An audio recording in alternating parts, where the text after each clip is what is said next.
நீங்க கவலைப்படாதீங்க, எப்படி கண்டுபிடிச்சிடலாம். ஆள் எப்படி இருப்பான்னு சொன்னீங்க? வாட்ட சாட்டமா, கருப்பா, கம்பீரமா, என்ன மாதிரி இருப்பானா? சார் இவன் தான் சார், இவனே தான். What are you talking? இவன் என் மகன் தியாகுவோட ஃப்ரெண்ட் குமார். சார் சத்தியமா சொல்றேன் சார், இவன் தான் சார், இவன் தான். குமார், இவர் வீட்டுக்குள்ள நீ புகுந்து ஒரு நாள் பூரா இவரை சாப்பிட விடாம பட்னி போட்டேன்னு புகார் கொடுத்திருக்கார். இது உண்மையா? உண்மைதான் சார். குமார், பின்ன என்ன சார், இவர் மில்லுல வேலை பார்க்கிற தொழிலாளிங்க போனஸ் கேட்டாங்கிறதுக்காக 1 வருஷம் மில்லைய மூடி வச்சிட்டாரு. மில்லு தொழிலாளிங்களோட குழந்தைங்க குட்டிங்க பசியும் பட்டினியுமா துடிக்கிறாங்க. அந்த பசியும் பட்டினியோட கொடுமை இவருக்கு என்னாலும் தெரியணுங்கிறதுக்காகத்தான் ஒரே ஒரு நாள் இவரை பட்டினி போட்டேன். அதுக்கே புகார் கொடுக்க வந்துட்டாரு. சார், என்ன பத்தி தெரிஞ்சுக்குங்க. ஏத்துனா கொடிமரம், இறக்கினா கைகாட்டி மரம், அடுத்தா பாய்மரம், மொத்தத்துல தோழர்களுக்கு ஆலமரம், துரோகிகளுக்கு தூக்கு மரம். குமார், நீ பேசுறது கேட்கறதுக்கு நல்லா தான் இருக்கு. ஆனா சட்டப்படி நீ செஞ்சது குத்தம். இவர் உன் பேர்ல புகார் கொடுத்திருக்காரு. நான் நடவடிக்கை எடுக்க போறேன். புகாரில் புகார், என் மீதே புகார் சொல்கிறார். என்னப்பா சொல்ற? காசு பண புகாத இடத்துல இவர் புக முடியல, அதான் என்ன பத்தி புகார் சொல்றாரு. சார் அந்த புகார் மனு கொடுங்க. ஏ, பசியோட கொடுமை என்னன்னு இப்ப நான் புரிஞ்சுக்கிட்டேன். இனிமே மில் தொழிலாளிகளை பட்டினி கிடக்க நான் விட மாட்டேன். உடனே மில்ல திறந்து போனஸ் கொடுக்க ஏற்பாடு பண்றேன். Very good. நான் வரேன் சார். குமார், ரொம்ப நன்றிப்பா. நான் வரேன். குமார், கவர்மெண்ட்டும் காக்கி சட்டையும் சாதிக்க முடியாததை நீ சாதிச்சுட்ட. கங்க்ராச்சுலேஷன்ஸ். Thank you sir.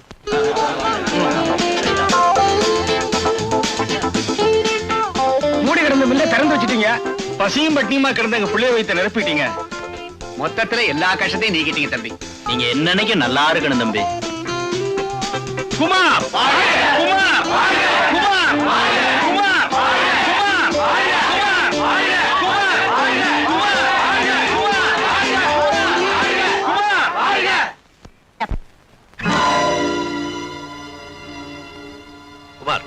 ஏன் ராஜாவை பிடிச்சு தள்ளிட்டு வர்ற? சார், நீங்க பெரிய மனுஷன் நினைச்சுக்கிட்டு இருக்கீங்களே, உங்க ஃப்ரெண்டு மிஸ்டர் சுந்தரம். அவர் கள்ள கடத்தல் லாரிய இவர் எடுத்துக்கிட்டு போனாரு. வழியில மடக்கி இங்க கொண்டு வந்துட்டு. ராஜா, இதெல்லாம் உண்மையா? அக்கிரமம், அநியாயம். சார், நாங்க எவ்வளவு பெரிய பணக்கார குடும்பத்தை சேர்ந்தவன்னு உங்களுக்கே நல்லா தெரியும். நாங்க ஏன் சார் கள்ள கடத்தல் பண்ணணும்? எங்களை கேவலப்படுத்தணும்னு இவன் இந்த மாதிரி பண்றான். இப்ப அந்த லாரி எங்க? சார், நான் இவனை விசாரிச்சுட்டு இருந்தப்போ இவன் ஆளுங்க லாரியை கொண்டு போய் மறைச்சிட்டாங்க. ஏன்டா இந்த மாதிரி அநியாயமா போய் சொல்றேன்? நானா போய் சொல்றேன்? அடிச்சு பல்லுலாம் கழட்டிரு. You are standing in front of an SP, mind you. எல்லாத்தையும் நான் விசாரிச்சுக்கிறேன். Raja, hello. Good morning Rajeshwara. வந்து ஏய் ராஜா, என்ன இங்க நின்னுட்டு இருக்க? நான் உன்னை எங்கெல்லாம் தேடிட்டு இருக்கேன். பாருங்கண்ணா, நம்ம 2 பேரும் கள்ள கடத்தல் பண்றோமா, அவமானப்படுத்தணும்னு இவன் இங்க கூட்டிட்டு வந்திருக்கான். கள்ளக்கடத்தல் வந்து ராஜேஸ்வரா, இவனை உள்ளவை. இவன் பேர்ல நான் மான நஷ்ட வழக்கு போட போறேன். மானமே இல்லாத நீங்க என் மேல மான நஷ்ட வழக்கு போட போறீங்களா? சார், உங்க ஃப்ரெண்டுன்னு பாக்காதீங்க, உடனே நடவடிக்கை எடுங்க. குமார், ஆதாரமே இல்லாம எப்படிப்பா நடவடிக்கை எடுக்கிறது? சுந்தரா, உன் தம்பி கூட்டி நீ போ. இது வந்து நான் எதுவா இருந்தாலும் அப்புறம் பேசிக்கலாம், நீ போ. ஏய் வாடா, எல்லாத்தையும் அவன் பாத்துக்கோ. வா. வரேன் சார். சார் வரேன். குமார், எதுக்கு நீ ஒரு கம்ப்ளைண்ட் எழுதி கொடு, நான் விசாரிக்கிறேன். கண்ணால பார்த்ததே நம்பாத இந்த காக்கி சட்டை காகிதத்தையா நம்ப போகுது? வரேன் சார். ஏன் இப்படி கோவப்படுறீங்க? அவர் அவரோட கடமையை தான் செய்யறாரு. ஆமா, பெரிய கடமை. நான் எவ்வளவு கஷ்டப்பட்டு சுந்தரத்தோட தம்பியை பிடிச்சு கொடுத்தேன். உடனே உங்க மாமா அவனை ஜாமீன்ல விட்டுட்டாரு. டேய், சுந்தரம் இந்த சமுதாயத்துல பெரிய புள்ளி. அவருக்கு இருக்க செல்வாக்க பயன்படுத்தி அப்பா என்னடா இந்த அரசாங்கத்தையே விலைக்கு வாங்கலாம். அப்போ மாமா சுந்தரத்துக்கிட்ட லஞ்சம் வாங்கினாருன்னு சொல்றீங்களா? நீங்க காசு. ஐயோ, நான் அப்படி சொல்லலாமா? டேய், ஏன்டா பயப்படுற? என்ன 3 பேர் சேர்ந்து ஏதோ ஆராய்ச்சியில் ஈடுபட்டு இருக்கீங்க? யார பத்தி பேசிட்டு இருக்கீங்க? அதெல்லாம் ஒண்ணு இல்ல சார். இத பாரு, 3 பேர் சேர்ந்தா 4வது ஆளை பத்தி நிச்சயம் பேசத்தான் செய்வாங்க. அது நானா தான் இருக்கணும். நீ சொல்லுமா, யார பத்தி பேசிட்டு இருக்கீங்க? அதெல்லாம் ஒண்ணு இல்ல மாமா. நீ சொல்லுப்பா, கமான். அதெல்லாம் ஒண்ணு இல்ல சார். சொல்லுப்பாண்ணா. சார், சட்டத்துல இருந்து எல்லாரையும் காப்பாத்திக்கிட்டு இருக்கேன்னு சொல்லிட்டு இப்ப பணக்காரங்களை மட்டும் காப்பாத்திக்கிட்டு இருக்கீங்க. குமார், நீ புரியாம பேசுற. குற்றவாளிகளை தண்டிக்கிறதுக்கு தான் போலீஸ், கோர்ட், சட்டம் எல்லாமே இருக்கு. இல்ல, கோர்ட், போலீஸ் ஸ்டேஷன் இதெல்லாம் பணக்காரங்களுக்கு பக்கத்திலே இருக்கு. ஏழைங்களுக்கு அது எட்டாத உயரத்துல இருக்கு.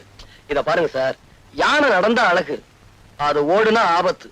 அது மாதிரி ஏழைங்க பொறுமையா இருக்கிற வரைக்கும் அவங்க நல்லவங்க, அவங்க பொங்கி எழுந்தா இந்த உலகம் தாங்காது. குமார், நீ ஏன் ஆத்திரப்படுறேன்னு எனக்கு நல்லா சார். பேச்ச குறை. அடாடாடாடா, யாரோ 2 பேருக்காக நீங்க ஏன் இப்படி சண்டை போட்டுக்கிறீங்க? இவர் பெரிய மனுஷன், இவர் கூட எனக்கு என்ன சண்டை? காஃபி சாப்பிடுங்க. டேய் காபி சாப்பிடுறா. Take the coffee. இதுக்கெல்லாம் அதிகாரத்தை பயன்படுத்துவீங்களா? ஆஷ்ட்ரே.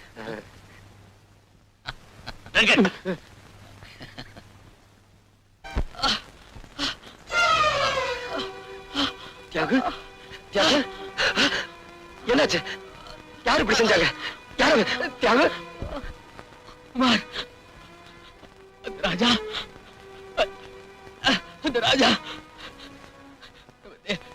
தேவியை கெடுத்துட்டு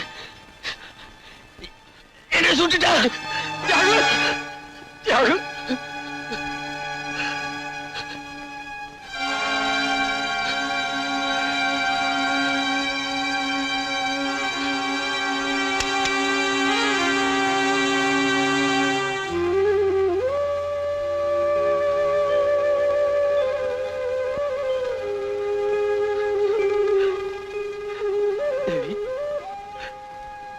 தேவி,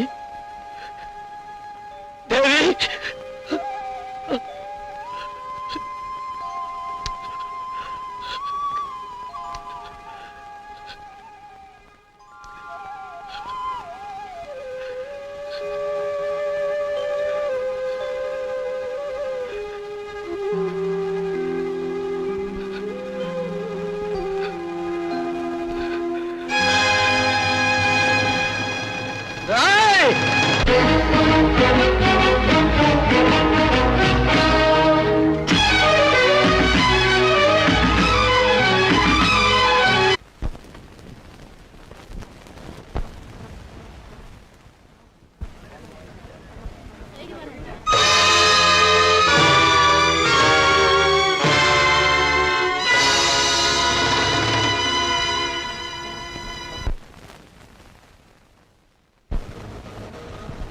யுவர் ஆனர், குற்றவாளி கொண்டிருக்கும் இந்த குமார் தன்னுடைய காதலி தேவியின் நடத்தை மீது சந்தேகப்பட்டு அவளையும் அதற்கு காரணமாக இருந்த தியாகுவையும் கொடூரமான முறையிலே கொலை செய்திருக்கிறார்.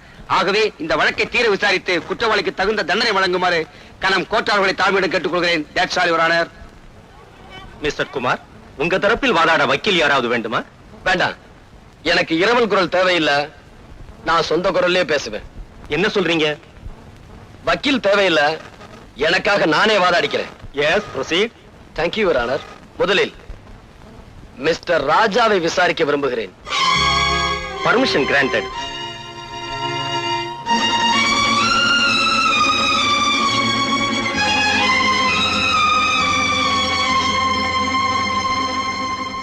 மிஸ்டர் ராஜா, அநியாயமா என் தேவியை கற்பழிச்சு கொலை செஞ்சது நீங்க தானே?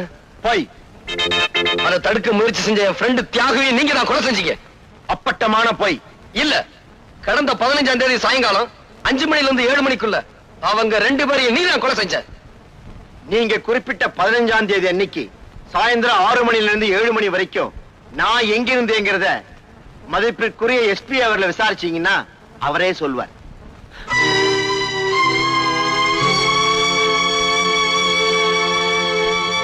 கனம் கோட்டார் அவர்களே, எஸ்பி அவர்களை விசாரிக்க அனுமதிக்கும்படி கேட்டுக்கொள்கிறேன். Yes, proceed. கடந்த 15ஆம் தேதி சாயங்காலம் ராஜா எங்கிருந்தார்னு சொல்ல முடியுமா? அன்னைக்கு ராஜாவுடைய அண்ணன் மிஸ்டர் சுந்தரம் ஒரு டின்னர் கொடுத்தார். அதுல நானும் கலந்துக்கிட்டேன். அந்த பார்ட்டியில கலந்துக்கிட்ட ராஜா அதிகமா குடிச்சிட்டு கலாட்டா பண்ணிட்டு இருந்தார். அவரை நான் ரூமுக்குள்ள போட்டு பூட்டினேன். பிறகு பார்ட்டி முடிஞ்ச பிறகு நானே தான் அவரை ரூமை விட்டு வெளியே விட்டேன்.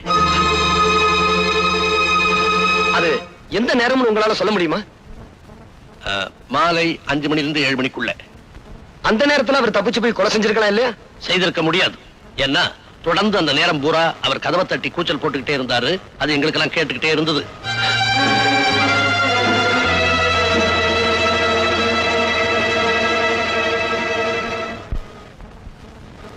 யுவர் ஆனர், எஸ்பியுடைய சாட்சியத்திலிருந்து ராஜாவுக்கும் இந்த கொலைக்கும் எந்த விதமான சம்பந்தமும் இல்லை என்று தெளிவாக தெரிகிறது.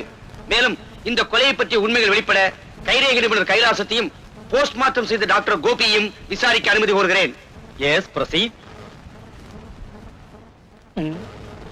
மிஸ்டர் கைலாசம், கொலை செய்வதற்கு உபயோகப்படுத்தப்பட்ட துப்பாக்கியில் இருந்த கைரேகை யாருடையது என்று உங்களால் சொல்ல முடியுமா? தாராளமா சொல்ல முடியும். துப்பாக்கி இருந்த கைரேகையும் மிஸ்டர் குமாருடைய கைரேகையும் ஒண்ணுதானே. நான் பல வேதைகள் நடத்தி யூ மீன் சோதனைகள்? பல சோதனைகள் நடத்தி நானே கண்டுபிடித்தேன் யுவர் ஆனர். துப்பாக்கியில இருக்கிற கைரேகை என்னுடையதான் நீங்க எப்படி உறுதியா சொல்றீங்க? Great insult your honour. துப்பாக்கியில இருக்கிறது இவருடைய கைரேகை தான். ஏய், கற்பழிக்கப்பட்டதாக சொல்லும் தேவியின் பிரேதத்தை போஸ்ட்மார்ட்டம் செய்த டாக்டர் கோபி நீங்கள் தானே? எஸ். தேவியை ராஜாதான் கற்பழித்தார் என்று குற்றம் சாட்டப்பட்ட இந்த குமார் கூறுகிறார். What is your opinion?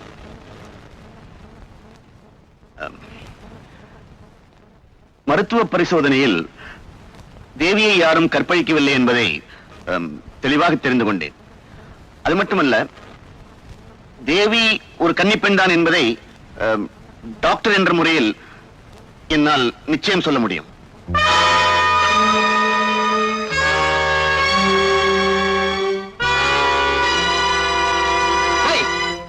Kannagi இந்த கோர்ட்டுக்கு வந்தா அவ கற்பு கரசிதாங்கிறதுக்கு என்ன சாட்சி அப்படின்னு கேட்டு அவளையும் நடத்த கட்டவன் சொல்லிடுவீங்க. இந்த அக்கிரமங்களுக்கு முடிவுரை எழுதுறேன், முட்டுப்புள்ளி வைக்கிறேன், இன்னையோட உங்க வாழ்க்கையை முடிக்கிறேன். டாய்!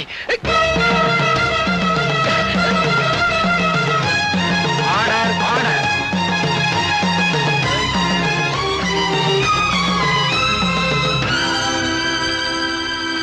சந்தர்ப்ப சாட்சியங்களை வைத்து பார்க்கும்போது குற்றம் சாட்டப்பட்ட குமார் தான் இந்த கொலையை செய்திருக்கிறார் என்று தெரிகிறது. நீதிமன்றத்தில் அவர் செய்த குழப்பங்களை வைத்து பார்க்கும் போதும் அவர் குற்றவாளி என்று மேலும் உறுதியாகிறது. எனவே குற்றவாளியான குமாருக்கு கடுங்காவல் தண்டனை விதித்து தீர்ப்பு அளிக்கிறேன்.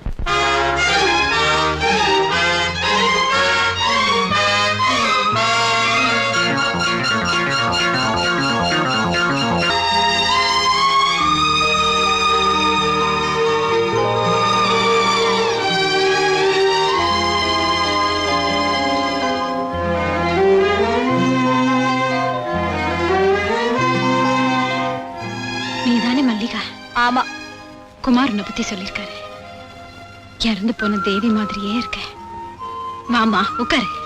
நான் ஒண்ணும் உட்கார்த்துக்கு வரல. நாக்க புடுங்கிக்கிற மாதிரி 4 கேள்விகளை கேட்கலான்னு வந்திருக்கேன்.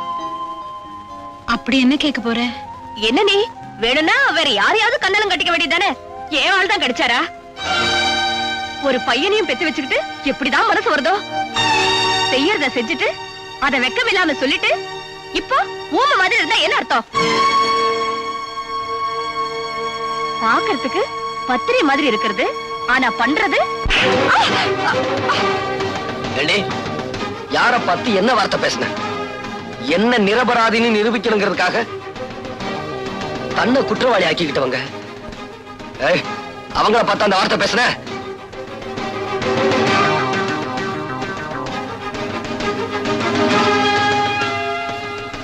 இவரை காப்பாத்த இதை தவிர வேற எந்த வழியும் எனக்கு தெரியல. மன்னிப்புகள் தேவையில்லை. ஜானகி வாயால உண்மையை வரவழைக்கணுன்றதுக்காகத்தான் மல்லிகாவை நான் அப்படி நடிக்க சொன்னேன். அப்படி பாக்காதையா, நான் இப்படி சொல்லலன்னா உன்னை புடிச்சு ஜெயில போட்டுருவேன்னு பயமுறுத்தினாங்க. அதனாலதான் பயந்து போய் சொன்னேன். என்ன மன்னிச்சிரியா? சோ ஒரு குற்றவாளியை காப்பாத்துறதுக்காக கோர்ட்ல நீ பொய் சொல்லி இருக்கிற இல்ல? சார், திரும்ப திரும்ப என்ன குற்றவாளி ஆக்காதீங்க. நான் உங்க மகனை கொல்லல. நீ என்ன சொன்னாலும் நான் நம்ப தயாரா இல்ல. உன்னுடைய விரோதிகளை ஒவ்வொருத்தரா பழி வாங்கிட்டு சாமர்த்தியமா சட்டத்துல இருந்து நீ தப்பிச்சிட்டு இருக்க. ஆனா ரொம்ப நாளைக்கு நீ இப்படி தப்பிக்க முடியாது. நீ போகலாம். அவர்தான் விட்டுட்டாரே. வாயா. அம்மா மன்னிச்சுக்கம்மா. வாயா. வா வா.